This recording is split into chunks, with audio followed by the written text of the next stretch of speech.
முடியாது. மும்பையில் பெய்யக்கூடிய மழை வந்து கடந்த 100 ஆண்டுகளாக இப்போ வந்து வரலாறு காணாத மழையா. இதுக்கு முன்னாடி 100 வருஷத்துக்கு முன்னாடி தான் இந்த மாதிரி மழை பெஞ்சிருக்கான். இப்படி நிறைய செய்திகள். இது எல்லாத்துக்கும் காரணம் என்ன? ஒரு பக்கம் வந்து பார்த்தீங்கன்னா தண்ணீரே இல்லை. தென் தமிழ்நாட்டில் வந்து பார்த்தீங்கன்னா தண்ணீரே இல்லாமல் நிறைய பேர் கஷ்டப்படுறாங்க. அதே மாதிரி ராஜஸ்தானில் நிறைய இடங்களில் பார்த்தீங்கன்னா தண்ணீர் இல்லை, கஷ்டப்படுறாங்க.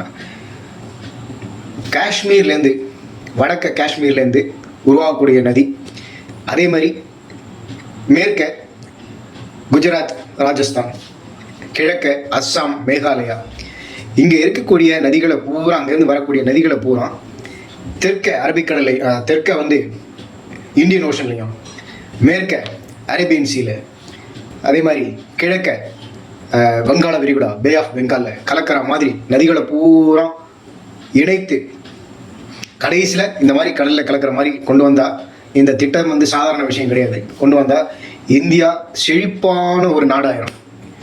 உலகத்தில் கண்டிப்பாக இந்தியா வல்லரசாகும். எல்லா விஷயத்துலையும் தன்னிறைவு பெறலாம். உணவு உற்பத்தி, உலகத்துக்கே நம்ம உணவு ஏற்றுமதி பண்ணலாம். சாதாரண விஷயம் கிடையாது. ஏற்கனவே சூப்பர் ஸ்டார் ரஜினிகாந்த் 1994 1 கோடி ரூபாய் கொடுத்து இந்த திட்டம் வந்தால் நான் 1 கோடி ரூபாய் கொடுக்குறேன் அப்படின்னு சொல்லி கொடுத்துருக்காரு.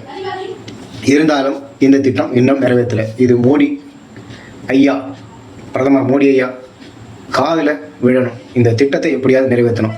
1947 இந்தியா சுதந்திரம் அடைஞ்சு அடுத்த சில நாட்களில், சில வருடங்களில், அட்லீஸ்ட் ஒரு 1960 காங்கிரஸ் கவர்மெண்ட்டு, அப்போ இருந்த காங்கிரஸ் கவர்மெண்ட்டு இந்த திட்டத்தை செயல்படுத்தியிருந்தா, இது சாதாரண விஷயம் கிடையாது.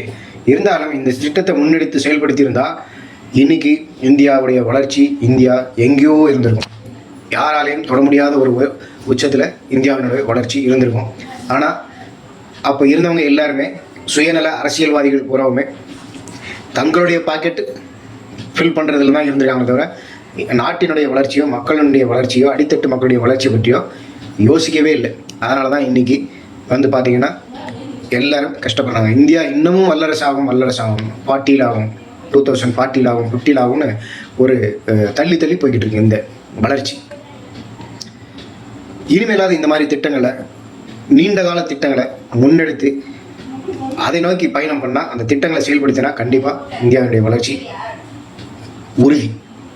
ஜெய்ஹிந்த். நன்றி.